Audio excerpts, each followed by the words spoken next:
Bismillahirrahmanirrahim. Alhamdulillahi Rabbil Alamin.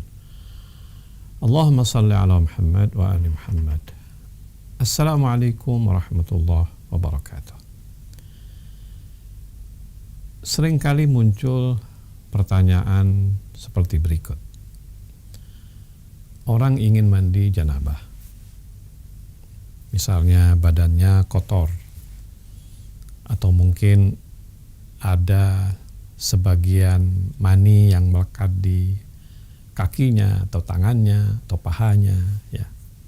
Atau mungkin ada darah di bagian tubuhnya, atau mungkin ada percikan kencing di bagian kakinya misalnya. Pertanyaannya begini, bolehkah orang yang badannya masih ada najis, dia langsung niat mandi janabah? Atau dia harus bersihkan dulu najis-najis yang ada di anggota tubuhnya? Misalnya begini, katakanlah ada mani di pahanya misalnya. Itu apakah dia mandi, terus sambil mandi itu dia bersihkan pahanya dari najis misalnya? Atau dia bersihkan dulu, semua udah bersih, tidak ada lagi najis di badannya, baru dia niat mandi janabah? Atau begitu hukumnya itu? Nah, kita lihat fatwa Rahbar. Beliau mengatakan, al-ghaslu li tathhiril badan yajib an yanfasil anil ightisali lil janabah. Membersihkan badan dari najis itu harus terpisah dari mandi janabah. Maksudnya begini, misalnya di tangan kita ada najis nih, kan kita pertama-tama mandi janabah itu kan kita harus basahi kepala kita, ya. Kepala kita 3 kali, kemudian tengkuk kita 3 kali, atau boleh juga dengan shower, misalnya kita kepala kita nih sampai merata, muka semuanya sampai merata, terus leher kita, tengkuk kita juga merata, terus baru kemudian sisi kanan kan, sisi kanan dengan shower kita ratain, kena air semua. Kena air itu semua itu bisa dengan digosok sampai semuanya kena air, sampai ke kaki sisi kanan. Terus kemudian sisi kiri kita dengan shower kita gosok semuanya kena air. Itu namanya mandi janabah. Apakah sambil kita mandi janabah itu kita bersih-bersih dari najis tadi, atau kita harus bersih-bersih dulu?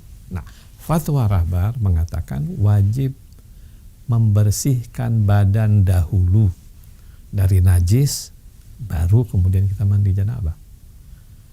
Jadi kalau ada najis, bersihin dulu. Tidak harus semua badan kita bersihin, bagian yang kita ingin cuci dulu nggak apa-apa kita bersihin. Kepala kita kalau ada najis kita bersihin, dari najis baru kita mandi. Badan sisi kanan kita juga begitu, kalau ada bagian yang najis kita bersihin, setelah bersih baru kita niat mandi janabah. Sisi kiri juga begitu, kalau ada najis kita bersihin, baru kemudian kita niat mandi janabah sisi kirinya itu. Atau enggak, kita boleh bersihin semua, setelah bersih semuanya badan kita suci daripada najis, terus kita niat mandi janabah.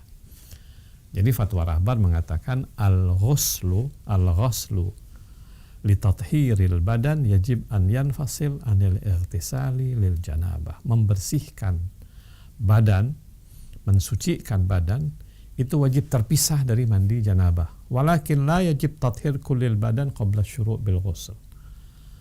Tidak wajib seluruh badan dibersihin dulu baru mandi, enggak. Boleh sebagian-sebagian, ya. Seperti saya katakan tadi, jadi misalnya kalau kita ingin bagian tangan kita dulu kita bersihin, baru kemudian kita mandi janabah, berikutnya bagian kaki dan seterusnya, itu boleh kita lakukan. Tapi memang sebaik-baiknya kita bersihkan dulu dari najis. yakin gak ada najis lagi di badan, baru kita niat mandi janabah. Hal ini penting sebab itu berkaitan dengan sholat. Kalau sholat kita lakukan dalam keadaan mandi janabah kita itu benar, maka sholat kita sah. Tapi kalau misalnya mandi janabah kita tidak benar dan kita sholat, maka kita harus qadha kembali sholat yang kita lakukan dengan salah karena mandi janabahnya yang tidak benar. Demikian yang harus kita perhatikan, mudah-mudahan bermanfaat. Wassalamualaikum warahmatullahi wabarakatuh.